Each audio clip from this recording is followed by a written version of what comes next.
La lateralidad es otro dominio que se incluye en la evaluación neuropsicológica. El cerebro se caracteriza por presentar dos hemisferios funcionalmente asimétricos. Un reflejo de esta asimetría funcional es la lateralidad.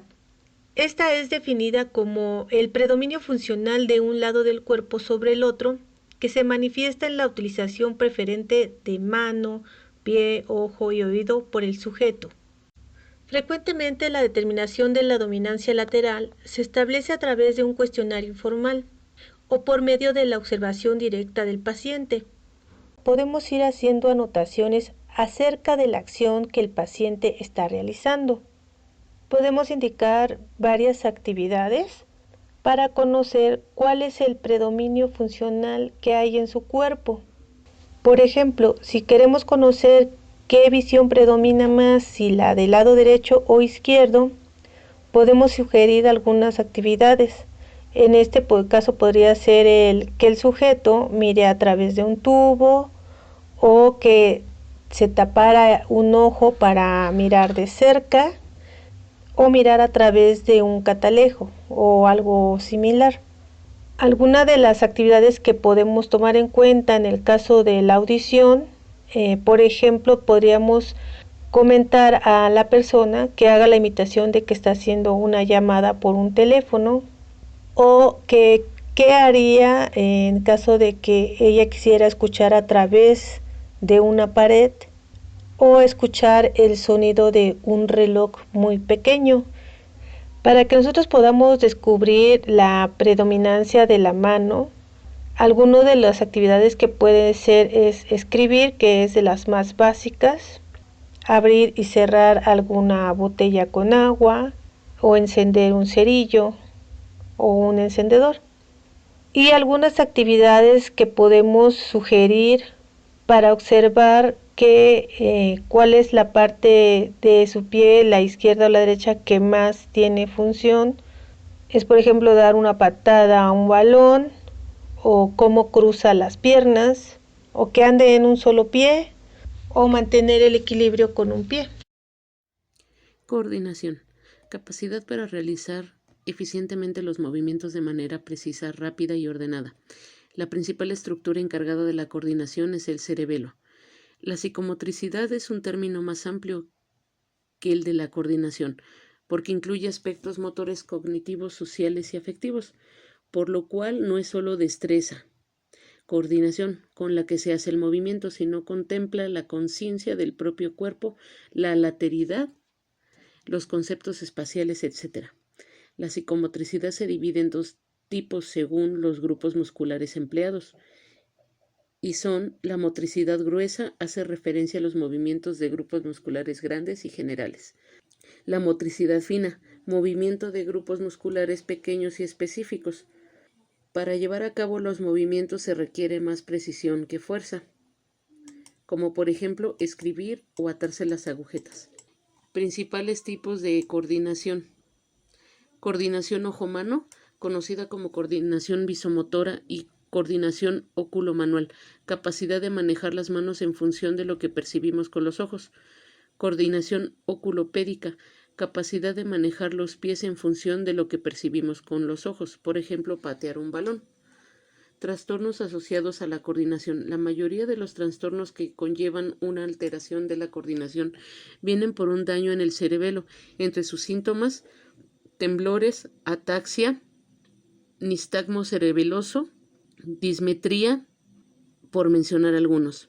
Entre las enfermedades más conocidas que causan los problemas de coordinación están enfermedad de Parkinson.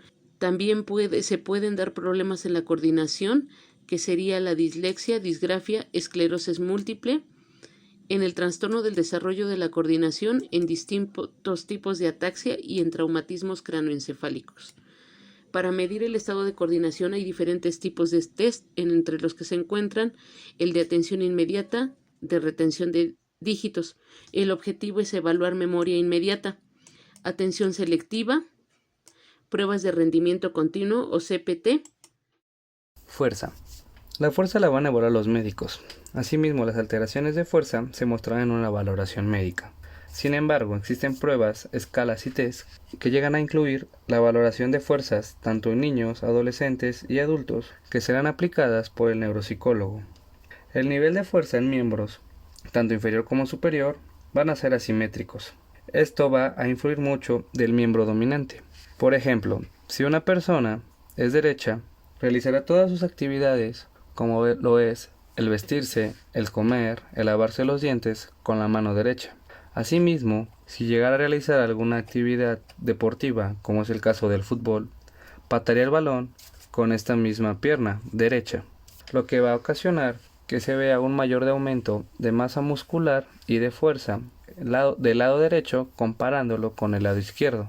Asimismo, el neuropsicólogo puede aplicar un test para saber la diferencia o si existe una alteración en la fuerza del paciente, el cual consistirá en que le pedirá al paciente que apriete los dedos del medio e índice del examinador simultáneamente con ambas manos hasta que se le indique que lo deje de hacer. Esto durará aproximadamente 10 segundos. El neuropsicólogo debe de percibir cualitativamente no una gran diferencia. La diferencia debe de ser entre el 10% entre la mano dominante y la no dominante. Si llegara a percibir una mayor diferencia, nos indicaría que existe una disfunción o una lesión frontal. También existen formas de evaluar cuantitativamente la fuerza, como lo es el caso con el uso de un dinamómetro, el cual simplemente se le indicará al paciente que apriete con su mayor fuerza el objeto dado, y este nos arrojará numéricamente el resultado obtenido. Hay baterías neuropsicológicas como la de Handstand y Reitan, la cual nos va a ayudar a valorar una fuerza manual. Pero para todo esto, ¿cuál es la importancia del neuropsicólogo en hacer valoraciones de fuerza? La importancia radica en buscar algún déficit. Encontrando un déficit de fuerza, nos puede dar como resultado algunas disfunciones tanto mentales o cognitivas, principalmente que tengan que ver con la actividad motora. Finalmente, la dificultad de fuerza va a ocasionar un impedimento en la motricidad. ¿Qué son las praxias? Se les denomina así a las habilidades motoras adquiridas.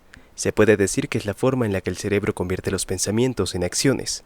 Se encarga de controlar los movimientos organizados, siendo estos productos de aprendizajes previos y que tienen un fin determinado. Los movimientos que generan son complejos y secuenciales, tales como caminar, hablar, dibujar o tocar un instrumento. Como ya mencioné, son habilidades adquiridas, por lo que se requiere de un acto social, es decir, requerimos de alguien que nos enseñe cómo llevar a cabo estos movimientos, ya sea de manera directa o por imitación. ¿Cómo funcionan? Todo movimiento implica un registro en la corteza del cerebro, bajo la forma de aferencias propioceptivas, información sensitiva. Es decir, que el cerebro analiza y hace consciente la información recibida de los músculos y tendones. Estos les dicen al cerebro la posición de las extremidades. Al ser procesos aprendidos, primero se debe enseñar el movimiento. Esto ocasionará fatiga o dolor muscular. Luego se necesita práctica. Y al repetirse la actividad, se consolida y se simplifica la información. ¿Qué tipos hay? Las praxias ideomotoras son la capacidad de realizar un movimiento o gesto simple de manera intencionada. Las praxias ideatorias son la capacidad para manipular objetos mediante una secuencia de gestos, lo que implica el conocimiento de la función del objeto, el conocimiento de la acción y el conocimiento del orden serial de los actos que llevan a esta acción. Las praxias faciales son la capacidad de realizar de manera voluntaria movimientos o gestos con diversas partes de la cara, como los labios, la lengua, las cejas o los ojos. Las praxias visoconstructivas son la capacidad de planificar y realizar los movimientos necesarios para organizar una serie de elementos en el espacio para formar un dibujo o una figura.